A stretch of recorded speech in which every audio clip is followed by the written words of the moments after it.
नमस्कार, हरियाणा न्यूज का खास कार्यक्रम खबर गरम है देख रहे हैं आप और मैं हूं आपके साथ हितेंद्र। इस कार्यक्रम में हम बात करेंगे आज दिन भर की बड़ी खबरों की। तो चलिए कार्यक्रम की शुरुआत करते हैं।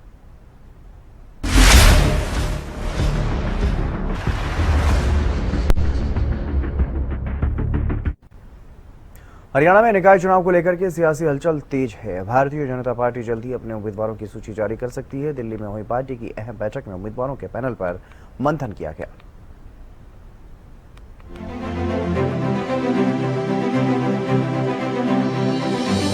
दिल्ली में हरियाणा बीजेपी की छोटी टोली की बैठक आयोजित की गई, जहां निकाय चुनाव को लेकर गहन चर्चा हुई। बैठक में उम्मीदवारों के पैनल पर विस्तार से विचार विमर्श किया गया है और पार्टी जल्द ही अपनी सूची जारी कर सकती है। बीजेपी प्रदेश अध्यक्ष मोहनलाल बड़ौली ने संकेत दिए हैं कि पार्टी कल तक उम्मीदवारों की सूची जारी कर सकती है। उन्होंने ये भी बताया कि जहां जहां चुनाव है वहां मंत्रियों की ड्यूटी लगा दी गई है। चुनाव समिति हरियाणा की बैठक हुई है और इसमें 3 नगर पालिका है, 1 परिषद है, 3 नगर निगम है और इन पर जहां चेयरमैन है और जहां मेयर हैं उनकी शॉर्ट लिस्ट हुई है। सभी नामों पर चर्चा करी है और उसके बाद जो वार्ड है, वार्डों की भी हमने एक उम्मीदवार जिसका भी नॉमिनेशन आया था सभी पर चर्चा करते हुए उसको भी शॉर्ट लिस्ट करने का काम किया है और आज तकरीबन सभी का शॉर्ट लिस्ट बन चुकी है। हमारी जैसे होती है और उस छोटी टोली में बैठ के उनका पैनल जो है, जो मेयर का और चेयरमैन का है, वो केंद्र को भेजा जाएगा और उसके बाद जैसे ही वहाँ से अनुमति होगी उसकी घोषणा। 31 तारीख से नॉमिनेशन शुरू होगा, हो सकता है 21 तक ये। इधर मुख्यमंत्री नायब सिंह सैनी कल मंत्रियों और विधायकों के साथ एक अनौपचारिक बैठक करेंगे। ये बैठक दोपहर 3 बजे मुख्यमंत्री आवास पर होगी, जिसमें निकाय चुनाव की रणनीति पर चर्चा होने की संभावना है। वहीं कांग्रेस ने भी चुनावी मैदान में तेजी दिखाते हुए अपने मेयर उम्मीदवारों की घोषणा कर दी है। राव नरेंद्र सिंह ने जानकारी देते हुए बताया कि पंचकुला से सुधा भारद्वाज, सोनीपत से कमल दीवान और अंबाला से कुलविंदर कौर को उम्मीदवार बनाया गया है। कांग्रेस का कहना है कि वो जनता के मुद्दों को लेकर पूरी मजबूती के साथ चुनाव लड़ेगी। उम्मीदवार घोषणा कर दी। उनमें सोनीपत से श्री कमल दीवान, जो देवराज दीवान पूर्व विधायक के बेटे हैं, और आपके अंबाला से कुलजीत कौर सैनी है बरादरी से, वो उनको हमने ओबीसी महिला के रूप में, और आज सुधा भारद्वाज जी का हमने पंचकुला से सर्वसम्मति से फैसला हमारी कांग्रेस पार्टी की मीटिंग में हो गया था। 2 दिन पहले थी, कल भी मेरी हरिप्रसाद जी के हुड्डा साहब की हम लोगों की मीटिंग थी, उसमें सर्वसम्मति से बात हुई है। और जो स्थान बचे हमारी मनसा है, पार्षद लोगों को भी हम लोग सिंबल से चुनाव लड़ाएं। सवाल जीत हार का नहीं है, सवाल ये है कि पार्टी का सिंबल एक नीचे तक, वार्ड तक, गली तक, मोहल्ले तक जाना चाहिए ताकि लोग अपनी चॉइस से वोटिंग कर सकें। अब देखना होगा कि बीजेपी अपनी सूची कब जारी करती है और निकाय चुनाव में दोनों प्रमुख दलों के बीच मुकाबला कितना दिलचस्प होता है। Bureau report, Haryana news.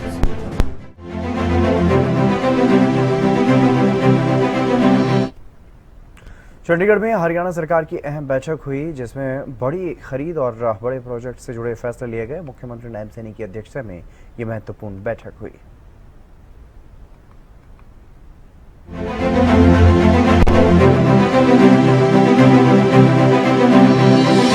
Chandigarh में एचपीपीसी और एचपीडब्ल्यूपीसी की संयुक्त बैठक आयोजित की गई, जिसकी अध्यक्षता मुख्यमंत्री नायब सिंह सैनी ने की।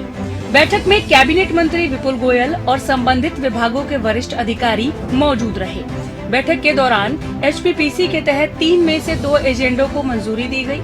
इसमें 10 करोड़ रुपए से अधिक की लागत से गैस सर्किट ब्रेकर की खरीद को हरी झंडी दी गई है। इस फैसले के तहत कुल 41 हाई वोल्टेज सर्किट ब्रेकर खरीदे जाएंगे। इसके अलावा हिसार आईएमसी प्रोजेक्ट के लिए लगभग 16 करोड़ रुपए की लागत से कंसल्टेंट नियुक्त करने के प्रस्ताव को भी मंजूरी दी गई है। इन फैसलों को राज्य के इंफ्रास्ट्रक्चर और बिजली व्यवस्था को मजबूत करने की दिशा में अहम कदम माना जा रहा है। सरकार के इन फैसलों से प्रदेश में विकास परियोजनाओं को रफ्तार मिलने की उम्मीद है और बिजली ढांचे को भी मजबूती मिलेगी। Bureau report, Haryana news. मंडियों में गेहूं खरीद की प्रक्रिया लगातार जारी है और आवक भी तेज हो चुकी है। पिछले दिनों बारिश और ओलावृष्टि के कारण सरकार ने किसान हित में एक बड़ा फैसला लिया, जिसमें खरीद नियमों में ढील देने का फैसला लिया गया ताकि किसानों को कोई परेशानी ना हो, जिसका असर भी देखने को मिला। कुछ जगह पर किसान खुश नजर आ रहे हैं तो कहीं नए नियमों और उठान में देरी को लेकर के किसानों में नाराजगी भी है। सत्ता पक्ष और विपक्ष में बयानबाजी का दौर भी चल रहा है। एक रिपोर्ट आप देखिए।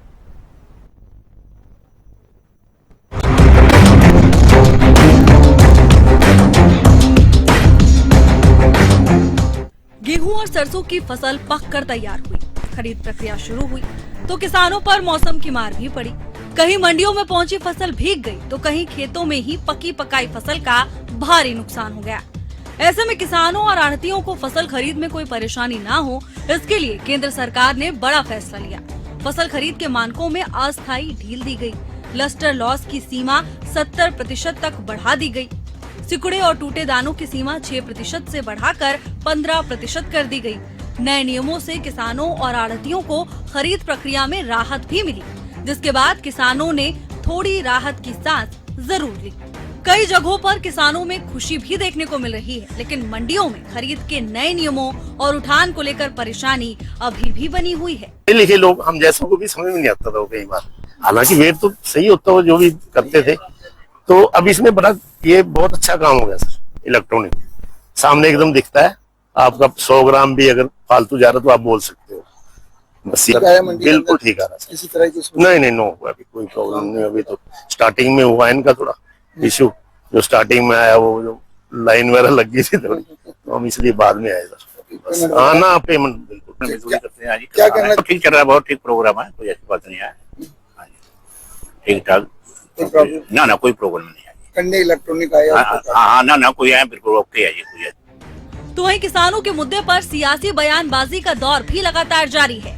विपक्ष की तरफ से मंडियों में व्यवस्थाओं को लेकर लगातार सवाल उठाए जा रहे हैं और सत्ता पक्ष की तरफ से पलटवार भी जारी है। देखो, किसान के लिए तो बहुत दिक्कतों का सामना करना पड़ रहा है। जितनी मंडियां हैं, ना तो वहां रखने का स्थान है, लिफ्टिंग है ही नहीं। कई जगह बारदाना नहीं है, कई जगह लिफ्टिंग नहीं है, मतलब 20% भी लिफ्टिंग नहीं हुई। तो और इसी वास्ते जो किसान को जो है ना तो एमएसपी मिल रहा, जबकि वायदा ये था कि हम 72 घंटे के अंदर अंदर पेमेंट कर देंगे। 8 दिन हो गए, कहीं 10 दिन हो गए, कोई मतलब ही नहीं। और इसी वास्ते किसान ने मजबूर होके मंडियों में ताला लगाना शुरू कर दिया, जैसे दुबल दंड लगा दिया। जितनी छोटी मंडियां हैं, चाहे बेरी हो, दुबलदन हो, महम हो, सांगी हो, कुलोई हो, कथूरा हो, और इसराना, जिस किस्म की छोटी मंडियां हैं, सब वहाँ बुरा हाल है। किसान मतलब एक से एक नहीं, वो बताते हैं पहले तो पोर्टल लगा दिया, क्या मेरी फसल मेरा ब्यौरा, फिर पटवारियों से वेरिफिकेशन कराए, फिर पटवारी किस नाम के, फिर आधार कार्ड, फिर गेट पास, फिर आंखों की फोटो, फिर बायोमेट्रिक, फिर गारंटर, फिर कहीं लिफ्टिंग नहीं होनी, नंबर प्लेट नहीं। देखिए, विपक्ष ये गलत आरोप लगा रहा है, इसमें किसी प्रकार की कोई दिक्कत, कोई समस्या भी नहीं है, क्योंकि ये जो गड़बड़े को रोकने के लिए और किसान को कोई दिक्कत नहीं है इसके अंदर, हमने उसकी पूरी व्यवस्था की है। पिछले दिनों जिस प्रकार से बड़ा इसमें गोलमाल हुआ था, उसको रोकने के लिए हमने निर्णय किया है और हमारे किसान इसमें सहयोग कर रहे हैं। ऐसा नहीं है, भारी मात्रा के अंदर किसानों को कोई दिक्कत नहीं, अनाज लेकर के आ रहे हैं। परंतु मैं ये अपील भी लगातार कर रहा हूं और अब आज भी मैं आप लोगों के माध्यम से ये कहना चाह रहा हूं, क्योंकि ये सीजन पहले जो 2-2.5 महीने चलता था, 2 महीने 2.5 महीने चलता था, अब ये सीजन मात्र क्योंकि 15 दिन 20 दिन का रह गया है, बहुत छोटा सीजन रह गया है। इसके अंदर सारी व्यवस्थाएं वो अव्यवस्थाओं में बदलती हैं, इसके अंदर हमें धैर्य से काम लेकर के आगे बढ़ना चाहिए। किसी भी किसान को कोई दिक्कत परेशानी नहीं आने दी जाएगी। एक एक दाना हमने कहा है कि हमारी सरकार खरीद रही है और जो भी खरीद रहे हैं उसका उठान भी हो रहा है। उठान के साथ साथ किसानों के खाते में तुरंत पैसा भी पहुंच रहा है। प्रदेश की मंडियों में गेहूं और सरसों की आवक तेज हो चुकी है, लेकिन उठान और नए नियमों को लेकर किसानों में परेशानी देखने को मिल रही है। वहीं किसानों के मुद्दे पर सियासी बयानबाजी भी लगातार देखने को मिल रही है। Bureau report, Haryana news. और गुरुग्राम से एक चौंकाने वाला खुलासा हुआ है, जहां जिंदगी बचाने वाला इंजेक्शन ही मौत का सौदा बन गया। ड्रग कंट्रोल विभाग ने एंटी डायबिटीज इंजेक्शन की नकली फैक्ट्री का भंडाफोड़ किया है। करीब 70 लाख रुपए की फर्जी खेप बरामद की गई।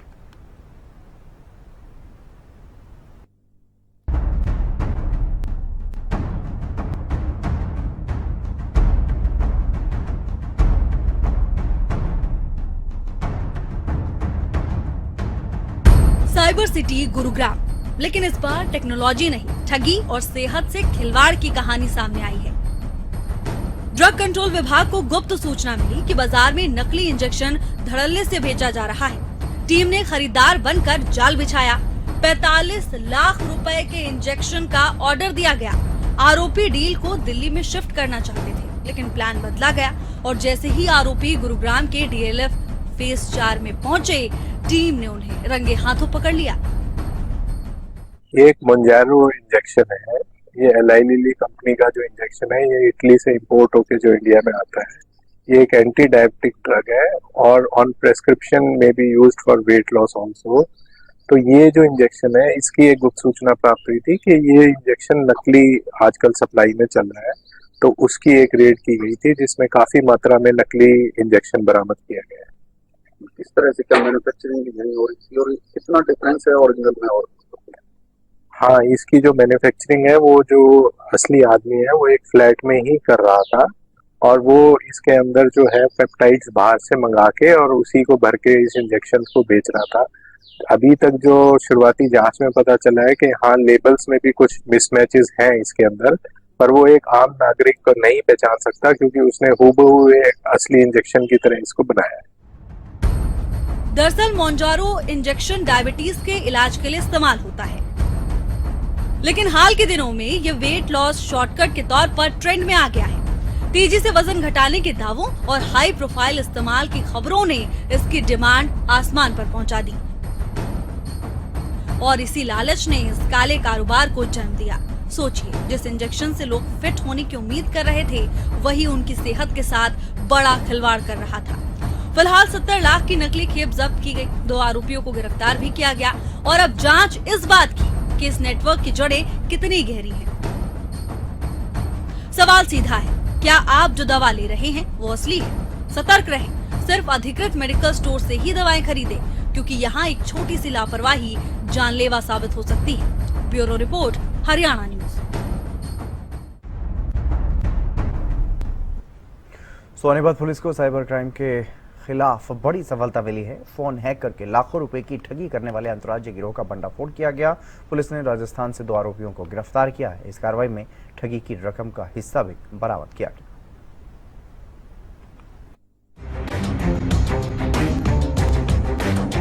सोनीपत में साइबर ठगी के एक बड़े मामले का खुलासा हुआ है।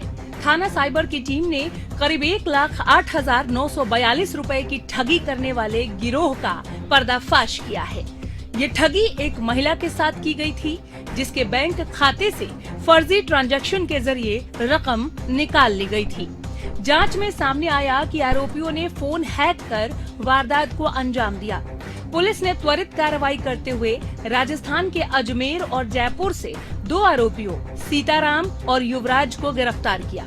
कार्रवाई के दौरान पुलिस ने 13,000 रुपए बैंक में होल्ड करवाए, एक मोबाइल फोन और 1,300 रुपए नकद भी बरामद किए हैं। पुलिसिया पूछताछ में सामने आया कि आरोपी फर्जी वेबसाइट और दस्तावेजों के जरिए लोगों को निशाना बनाते थे और उनके खातों से पैसे उड़ा लेते थे। फिलहाल दोनों आरोपियों को कोर्ट में पेश कर न्यायिक हिरासत में जेल भेज दिया गया। सोनीपत पुलिस ने लोगों से अपील की है कि किसी भी अनजान लिंक, कॉल या मैसेज पर भरोसा न करें और किसी भी तरह के साइबर फ्रॉड की स्थिति में तुरंत हेल्पलाइन नंबर 1930 या राष्ट्रीय साइबर पोर्टल पर शिकायत दर्ज कराएं। सोनीपत साइबर थाना पुलिस ने फोन हैक कर लाखों रुपए की साइबर ठगी करने वाले गिरोह का भांडाफोड़ करते हुए 2 आरोपियों को गिरफ्तार किया है। गिरफ्तार आरोपी सीताराम व युवराज दोनों राजस्थान के अजमेर व जयपुर के रहने वाले हैं। इन्होंने सोनीपत निवासी एक महिला का फोन हैक करके 1,08,000 रुपए की ठगी की थी। आरोपियों को न्यायालय के आदेशानुसार जेल भेज दिया है। सोनीपत पुलिस आमजन से अपील करती है कि किसी भी अनजान लिंक, कॉल या संदेश पर विश्वास न करें। निवेश, ट्रेडिंग से संबंधित प्रस्तावों को स्वयं जांचें, उच्च मुनाफे के झांसे में न आए। वह यदि आप साइबर फ्रॉड का शिकार होते हैं तो तुरंत 1930 डायल करें या राष्ट्रीय साइबर पोर्टल cybercrime.gov.in पर तुरंत अपनी शिकायत दर्ज करें। साइबर अपराध के बढ़ते मामलों के बीच सतर्क रहना बेहद जरूरी है। थोड़ी सी जागरूकता आपको बड़ी ठगी से बचा सकती है। Bureau report, Haryana news. Haryana में भीषण गर्मी ने लोगों का जीना मुश्किल कर दिया है। प्रदेश में तापमान 40 डिग्री सेल्सियस के पार पहुंच चुका है और हीटवेव का असर लगातार बढ़ रहा है। तेज धूप और गर्म हवाओं के कारण जनजीवन बुरी तरह से प्रभावित भी होने लगा है। हालात को देखते हुए स्वास्थ्य विभाग ने अगले कुछ दिनों के लिए अलर्ट जारी किया।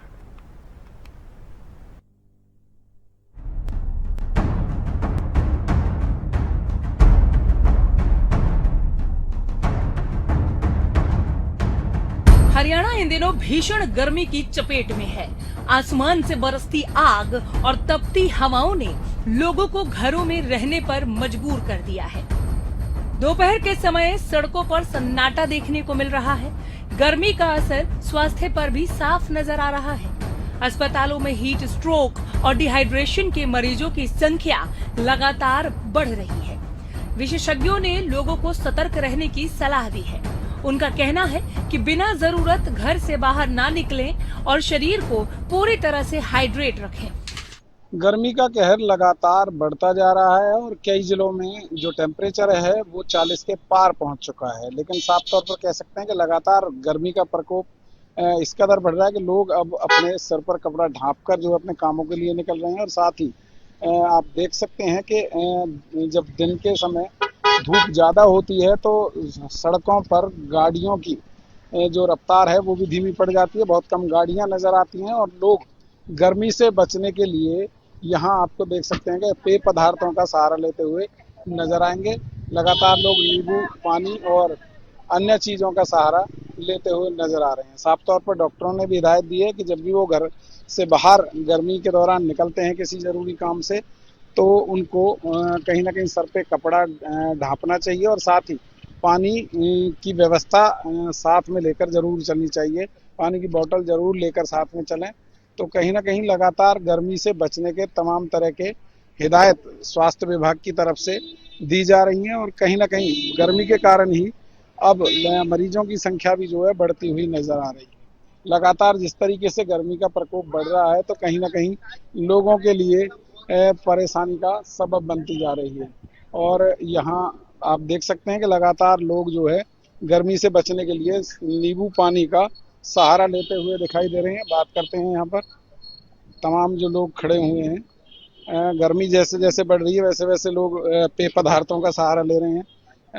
किस तरीके से देखते हैं गर्मी बढ़ गई है और लगातार लोग पेय पदार्थों का सहारा ले रहे हैं, कितनी फर्क पड़ा है बिक्री पर? नहीं, फर्क तो पड़े आज बढ़ रहे हैं। हाँ जी, लोग पानी पीने आ रहे हैं। हाँ जी।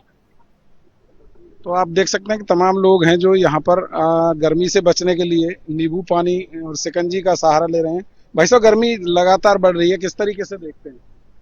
सर अभी तो शुरुआत है, हो सकता है कि हीट तो आगे और भी बढ़ जाए। हीट में हाँ जी। और इसके लिए ये है कि जितना ज़्यादा आपको डिहाइड्रेशन से बचाना जा सकते हो, पानी ज़्यादा पिए और साथ साथ में जो है बिल्कुल बिल्कुल जरूरी है सर ये तो। हाँ, मतलब कम से कम पूरे दिन में 5-6 लीटर पानी पी लेना है तो आपको फायदा करेगा। नहीं तो आपको देखिए जब रोड पर चलते हैं तो गर्म लगती है। बिल्कुल सर लगती है। और मैं सबसे अपील ये भी करूंगा कि अपने से ज्यादा जो जानवर है उनका ज्यादा ध्यान रखें। हाँ, बहुत अच्छी बात है, अपने से ज्यादा जानवरों का भी ध्यान रखें। तो देख सकते हैं कि लगातार लोग जो है पेय पदार्थ का सहारा लेते हुए नजर आ रहे हैं। बच्चों, बुजुर्गों और बीमार लोगों के लिए ये मौसम खास तौर पर खतरनाक साबित हो सकता है, इसलिए उन्हें अतिरिक्त सावधानी बरतने की जरूरत है। प्रशासन भी अलर्ट मोड पर है और लोगों को जागरूक करने के लिए लगातार एडवाइजरी जारी की जा रही है। लोगों से अपील की जा रही है कि धूप में निकलते समय सिर को ढककर रखें और अधिक से अधिक पानी पिए ताकि लू से बचा जा सके। लगातार बढ़ते हुए तापमान के साथ साथ अब आम जनता को परेशानी उठानी पड़ रही है और लगातार इस परेशानी के बीच अस्पतालों के अंदर मरीजों की संख्या भी दुगनी होती नजर आ रही है। आपको बता दूं, स्वास्थ्य विभाग अब लोगों से अपील करता हुआ नजर आ रहा है कि दोपहर 12 बजे से लेकर 4 बजे तक अपने घर से बाहर ना निकलें। यदि घर से बाहर निकलें तो छाते का इस्तेमाल करें और इसके साथ साथ पानी की बोतल भी अपने साथ जरूरी कैरी करें, क्योंकि डिहाइड्रेशन होने से बचा जा सकता है। तस्वीरों में साफ तौर पे आप देख सकते हैं तमाम जो लोग हैं बढ़ती हुई धूप के अंदर कहीं ना कहीं अपना जीवन बसर करने के लिए बाहर निकले। क्या नाम है आपका? जोगिंदर साहब। जोगिंदर, कितनी परेशानी हो रही है बढ़ती हुई गर्मी से? बहुत ज़्यादा गर्मी हो रही है। तो समझ लो हमारा खुद शरीर चेहरा खराब हो रहा है, आम का भी हो रहा है। किस तरीके से बचाव कर रहे हैं? ऐसे पानी पी के और छत्ता लगा के। हाँ, तो बिल्कुल कहीं ना कहीं जिस तरीके से तापमान गुरुग्राम की बात करूं तो 40 डिग्री तक जा पहुंचा है और ऐसे में आने वाले समय में जो तापमान है वो 50 डिग्री तक भी जा सकता है। क्या कहना चाहेंगे? लगातार जो है गर्मी बढ़ती जा रही है। बहुत गर्मी बढ़ी है, इसलिए सबको ध्यान करना चाहिए। वो गर्मी तो ऐसे ही बढ़ी हुई है, परेशानी हो रही है, परेशान बहुत हो रही है। हाँ, तो बिल्कुल बढ़ती हुई परेशानी से लोगों को कहीं ना कहीं अब बचना होगा और लगातार जिस तरीके से स्वास्थ्य विभाग लोगों से अपील कर रहा है कि वो एहतियात बरतें और गुरुग्राम की जनता को अब एहतियात बरतने होंगे और अपने आप को फिट रखना होगा और साथ ही साथ घर से बाहर निकले छाते का इस्तेमाल करें और पूरी बाजू के कपड़े पहने, साथ ही पानी की बोतल भी अपने साथ रखें, जिससे कि बढ़ते हुए तापमान में अपनी बॉडी को संतुलित रखा जा सकता है। Final view. फिलहाल मौसम विभाग की चेतावनी को देखते हुए जरूरी है कि आप सावधानी बरतें और अपनी सेहत का खास ख्याल रखें, क्योंकि थोड़ी सी लापरवाही भी भारी पड़ सकती है। Bureau report. चलिए, खबर गर्म है में बस इतना ही। नमस्कार।